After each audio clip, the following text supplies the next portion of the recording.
నిత్య పూజలివివు నేరిచినను ప్రత్యక్షమైనట్టి పరమాత్మునికి నిత్య పూజలివివు.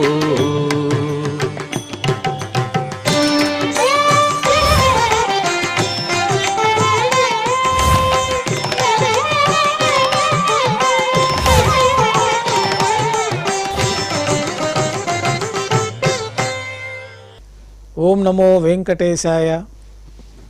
ఈరోజు శనివారము, శ్రీ క్రోధినామ సంవత్సరము, దక్షిణాయనము, వర్ష ఋతువు, శ్రావణ మాసము, శుక్లపక్షము, షష్ఠి తిథి, చిత్రా నక్షత్రము, ఆగస్టు 10, 2024.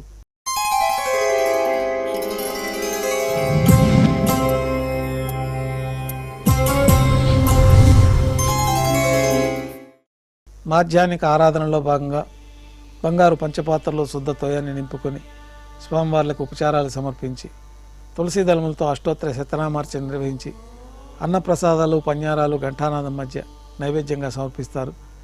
అనంతరం భక్తులని సర్వదర్శనానికి అనుమతిస్తారు.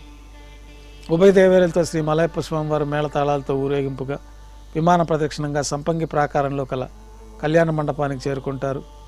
కళ్యాణ మండపంలో కళ్యాణోత్సవం ప్రారంభమవుతుంది. పుణ్యాహవాచనము, అంకురార్పణ, రక్షాబంధనము, అగ్నిప్రతిష్ఠ, స్వామివారికి అమ్మవార్లకి నూతన పట్టు వస్త్రాల సమర్పణ, మహాసంకల్పము, మాంగళ్య విశేష ఆరాధన, మాంగళ్యాల అభిషేకం, శ్రీవారి తరఫున మాంగళ్యాల అమ్మవారికి సమర్పణ, కర్పూర నీరాజనము, విశేషమైన హోమాలతో పూర్ణాహుతి పూర్తయిన తర్వాత మాలా పరివర్తనం అనే కార్యక్రమాన్ని నిర్వహించి ఉభయ దేవేరులను స్వామివారి చెంతకు చేర్చి ఈ సందర్భంగా అక్షతారోపణం అనే వైదిక కార్యక్రమాన్ని నిర్వహించి కర్పూర నీరాజనము, నైవేద్యము, తిరిగి కర్పూర నీరాజనంతో కళ్యాణోత్సవం పూర్తి అవుతుంది. కళ్యాణోత్సవం భక్తుల దర్శనం అనంతరం ఉభయ దేవేలతో శ్రీ మలయప్ప స్వామివారు మేళతాళాలతో ఊరేగింపుగా ధ్వజస్తంభం వద్ద కల అద్దాల మండపానికి చేరుకుంటారు.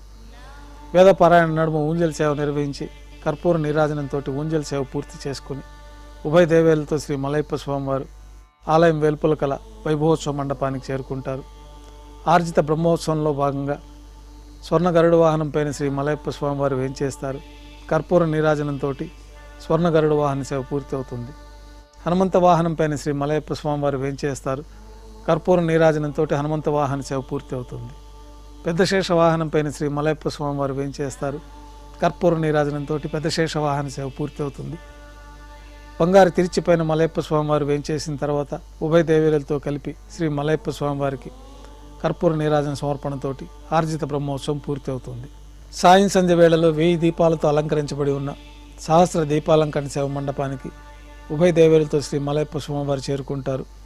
వేదం, గానం, నాదం నడుమ సహస్ర దీపాలంకరణ సేవ జరిపి నక్షత్ర నీరాజనము, కర్పూర నీరాజనం సమర్పించి సాయం సంధ్య వేళలో 4 తిరువీధుల ఉత్సవం జరుపుకొని తిరిగి ఆలయంలో వేంచేస్తారు. ఆలయంలో నైవేద్యం ఆస్థానం పూర్తయిన తర్వాత గర్భాలయంలో వేంచేస్తారు. వెంటనే రాత్రి తోమాల సేవ ప్రారంభమవుతుంది. ఉదయం సమర్పించిన పుష్పమాలికలన్నీ సళ్ళింపు చేసుకొని గర్భాలయాన్ని శుద్ధి చేసుకొని పంచపాత్రలో శుద్ధ తోయాన్ని నింపుకొని శ్రీ వైకానస భగవత్ శాస్త్రోక్తమైన విధానంలో స్వామివారికి, ఉత్సవమూర్తులకు ఉపచారాలు సమర్పించి కొత్త పుష్పమాలికల మూలమూర్తికి, ఉత్సవమూర్తులకు అలంకరణ జరిపి చతుర్వేద మంత్రాలతో మంత్రపుష్పాన్ని సమర్పించి నక్షత్ర నీరాజనము, కర్పూర నీరాజనంతో రాత్రి తోమాల సేవ పూర్తి అవుతుంది.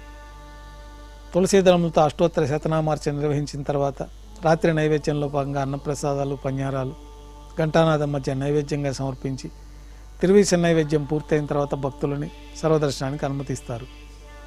కొద్ది విరామం తర్వాత ఏకాంత సేవలో భాగంగా రాత్రి సమర్పించిన పుష్పమాలికలన్నీ సళ్ళింపు చేసుకొని గర్భాలయాన్ని శుద్ధి చేసుకొని బంగారు పంచపాత్రలో బ్రహ్మ తిరువారాధన కోసమై బంగారు బిందెలోని తీర్థాన్ని సమర్పించి ఏకాంత సేవలో భాగంగా బంగారు పట్టు పాన్పు పైన కౌతుకభైరమైన శ్రీ భోగ శ్రీనివాసమూర్తి వారిని వేంచేపు చేసుకొని ఈ సందర్భంగా స్వామివారికి జీడిపప్పు, ద్రాక్ష, కలకండ కలిపిన మిశ్రమాన్ని నైవేద్యంగా సమర్పించి పండ్లు, దారోష్ణమైన గోక్షీరము నైవేద్యంగా సమర్పించి కర్పూర నీరాజనంతో ఏకాంత సేవ పూర్తి అవుతుంది.